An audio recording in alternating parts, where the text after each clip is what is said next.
had visited with us back in February of 2018, and actually behind me, the scene is from Woodmont Country Club. I don't know if you can see my backdrop, but it looks great that you were with us. And one of the things, we had Kelly Schulz on last month, or actually this month, just a couple of weeks ago. And, I thanked her for giving us at least the recognition, the time to come and visit with us. And I wanted to thank you because I think it was because of you coming to our event back in 18 that kind of set the stage. And now I have people who are running for Comptroller of Maryland calling and asking to be on the program. And that's great. All we wanted is to give emphasis and recognition to the small business. I call it the existing small business community. These are companies these aren't startups. These are companies that have been around 5 years, 10 years, some 30 years. And, they're the small businesses, and they often get forgotten about, but they represent hundreds of thousands of jobs in the state of Maryland.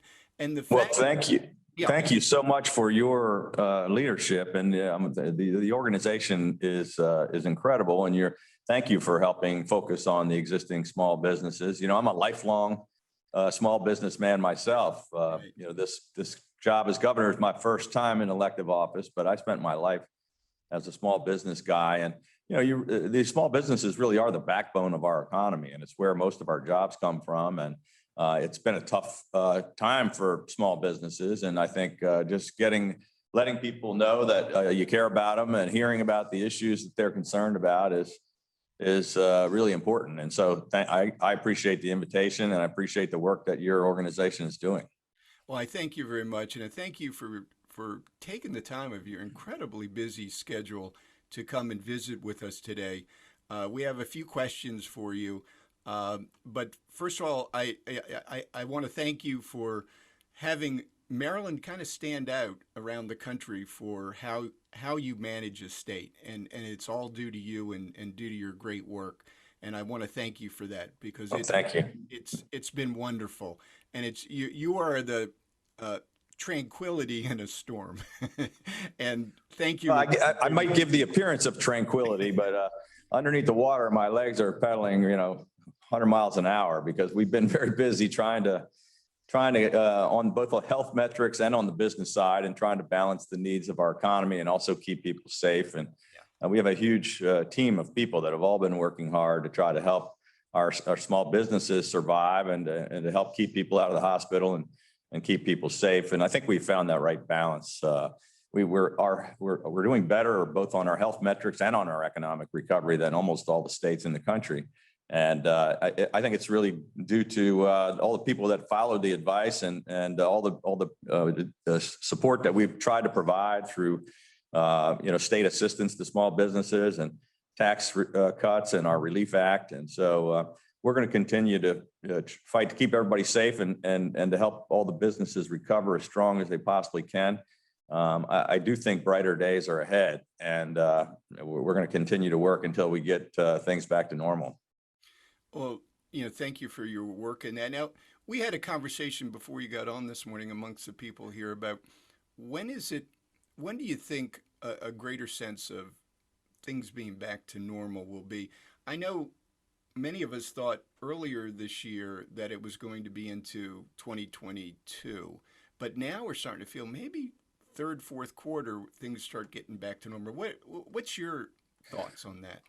Well, it's hard to, pinpoint exactly when we're going to feel like things are back to normal, but there's no question we're making tremendous progress towards that normalcy. And I think it's going to be faster. I mean, we're not going to be completely out of this thing for a while. These variants are still spreading around the globe, but the vaccine effort is making a world of difference. And so yesterday we hit 4.5 million vaccines in Maryland. 85% of all the people more than 85% of all the people over 65 have been vaccinated. More than 60% of all Marylanders over 18 have already been vaccinated. We're continuing to to do those in huge numbers every day. And so that's the most important thing to get us back to normal. If we get a large enough percentage of people vaccinated, we can do it. I'm hopeful. I mean, we've been taking steps gradually to get back. We have 100% capacity at retail operations, with the exception of indoor dining. We opened up yesterday. We were able to get rid of the outdoor mask mandate, lift restrictions on capacity and distancing in outside restaurants. All of our businesses have been open since last August. Our economy is growing at huge numbers. We gained nearly 25,000 jobs in the first quarter of 21. We've had 11 consecutive months of job growth. And so it doesn't quite feel normal yet. And I know people are still struggling and trying to stay safe, and it's not easy. But I think this summer, I think by the end of May, we're going to feel a lot more normal than we do now. We'll have wrapped up most of the vaccinations. We'll still be, just doing some cleanup where we go out and have to find each last person. But we'll be winding down our mass vaccination sites. And we're going to hopefully people are going to feel more comfortable to go out and support local businesses, particularly in the retail industry. People are going to feel safer going out to a restaurant or gathering together.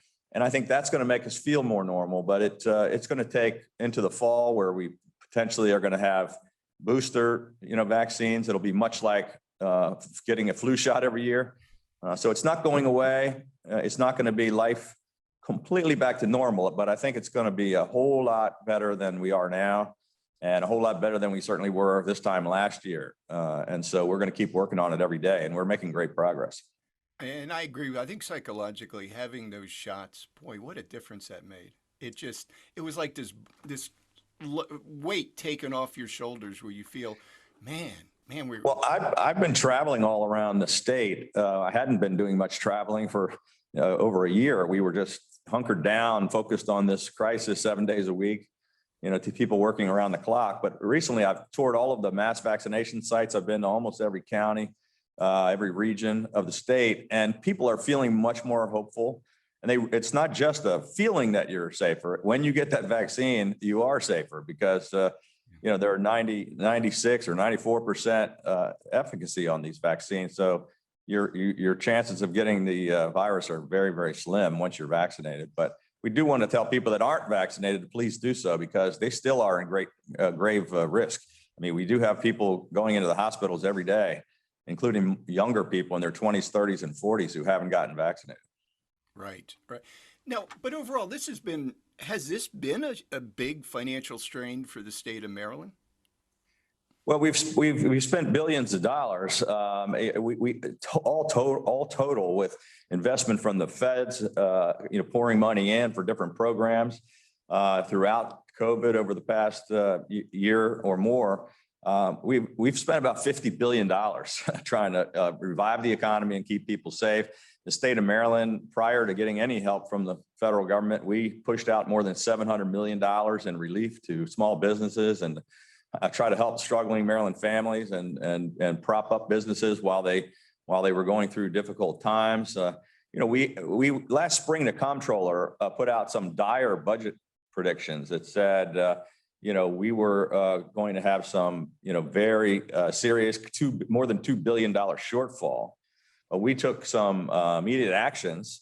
We instituted a budget freeze starting last spring, a hiring freeze, targeted budget reductions. I also vetoed any legislation that would require any significant spending increases. And so as a result, we're actually in really good financial shape. We've been able to distribute all the federal relief coming in. We were able to unanimously pass a balanced budget that funded all of our top priorities, helped us preserve our AAA bond rating. And we provided targeted relief to people all across the state, $1.45 billion in tax cuts to help small businesses and struggling families, and relief to those who need it most. And so as of today, we now have more money in our rainy day fund and in our reserves than we have ever had in history. And we have about 7% of revenues stashed away, in case we have another crisis like this pop up. That's surprising. I didn't think you were going to answer that way, but that is really surprising. That's good news. What about the tax front? I guess since we've got money put away, there's going to be less need for raising taxes going forward. Well, I sure hope so. You know, I ran for governor because I said we were taxing too much. And right before I ran in 2014, Maryland had passed 43 consecutive tax hikes, and it was killing our economy. And we were losing businesses, jobs, and taxpayers fleeing the state. You know, I've cut taxes 7 years in a row, including just a few weeks ago, we signed, the largest tax cut in history. We've cut taxes by a couple $1 billion, but I'd like to do more. But, you know, I don't control the legislature. There are about 70% majorities in both houses of a different party, and I can't cut taxes without them. But we're watching very closely what's happening at the federal level with potential tax increases that may be harmful to the economy. Last week, I brought together a group of Republicans and Democrats in Congress to Annapolis to talk about trying to arrive at a consensus on infrastructure and try to do it in a way that's paid for responsibly. We've been able to move forward with a lot of projects here in Maryland by leveraging private financing.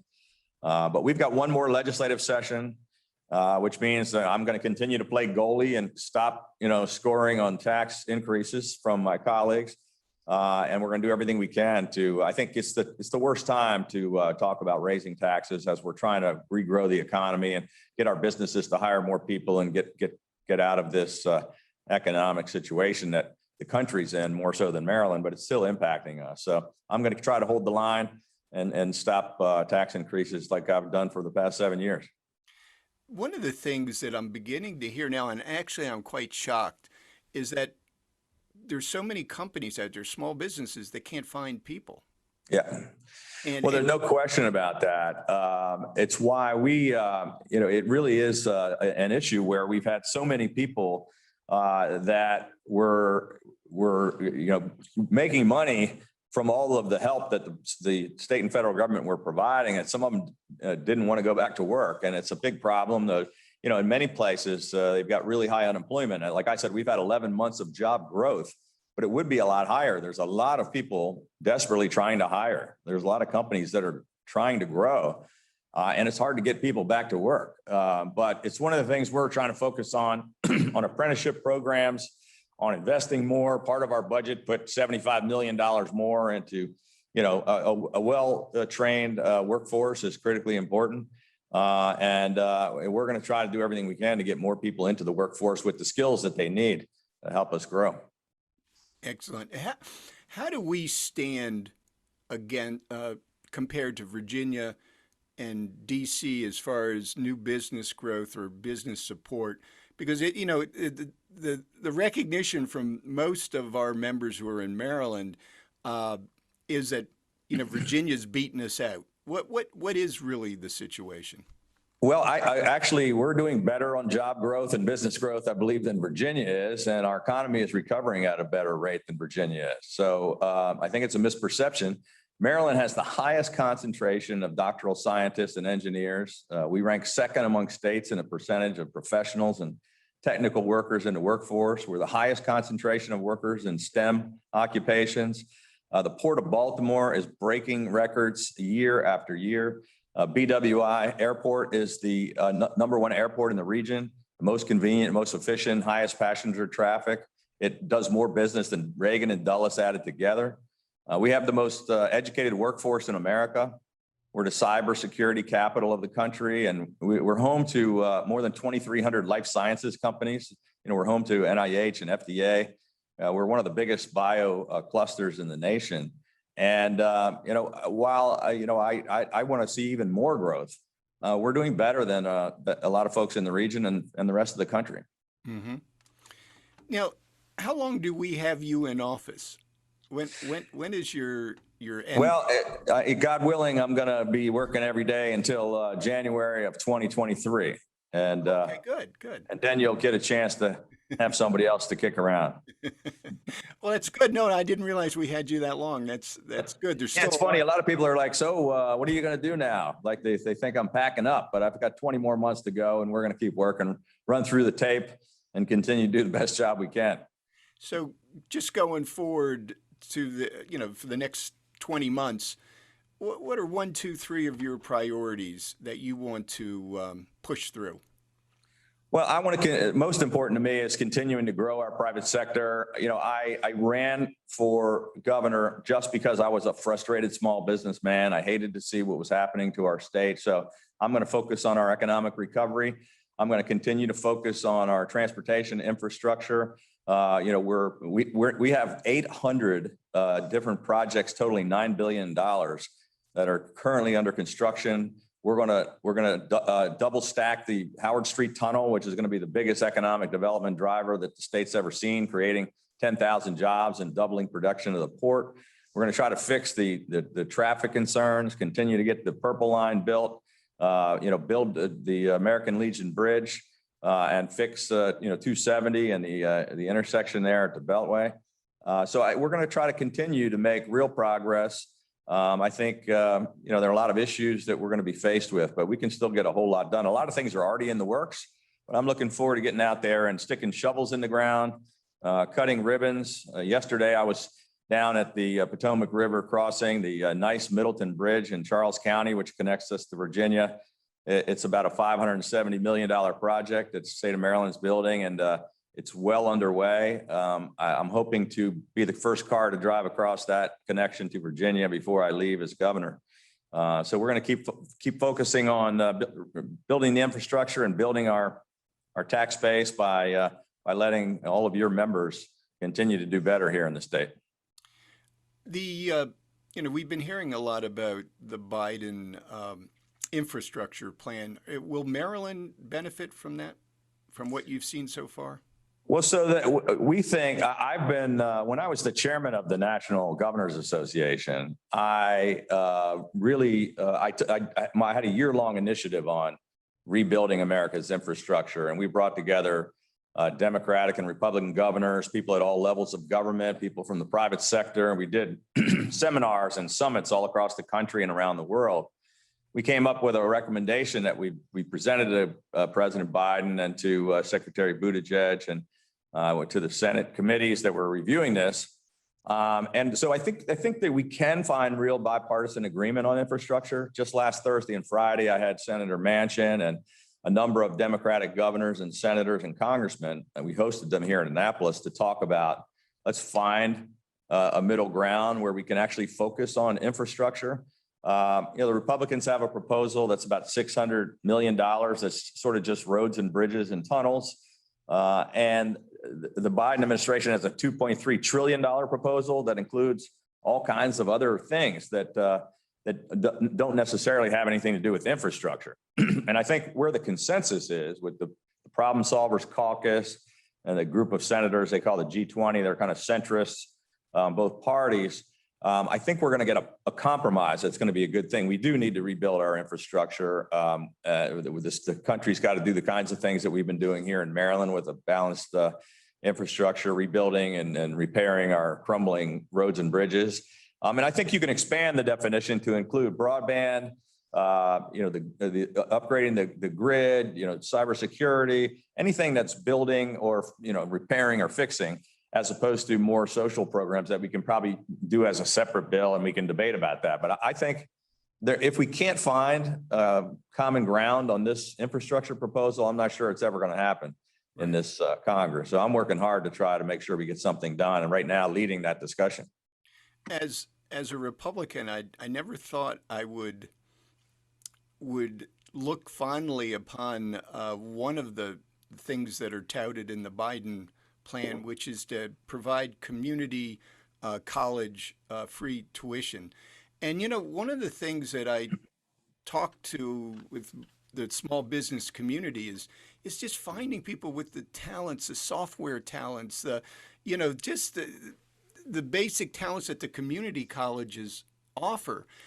And, at first, I have this normal Republican aversion to these kind of social spending programs. But then I thought this would really, really support the small business community. And I was just... Yeah, well, I tend to agree with you. I think, so we've invested record amounts into our community colleges 7 years in a row, and record amounts in apprenticeship and job training, much of which is being done in conjunction with private sector to say, these are the skills that we need. And the community colleges can help us train people for these skills. And we are providing grants for a great portion of our folks to be able to attend community colleges for free. And it's even if people are not looking to earn a certificate or an AA degree or a focus on a particular skill set, the community colleges are a great deal and a great investment. People can get those first 2 years of college, and then if they want to go on to a 4-year degree, they've saved a whole lot of money. They don't end up with the student debt, and it's a big part of our future. And I think for a while, community colleges were really dropping off, and we're not getting the attention they deserve. But I think they're a big part of the solution. So I know we've only got you for just a few short minutes. What else would you like to say to the small business community and that is represented by NABOE? Well, first of all, thank you for giving me this opportunity. And I would just say to your members, I realize what a difficult time you've all been through. I've talked to business owners every day about how they've had to struggle through COVID.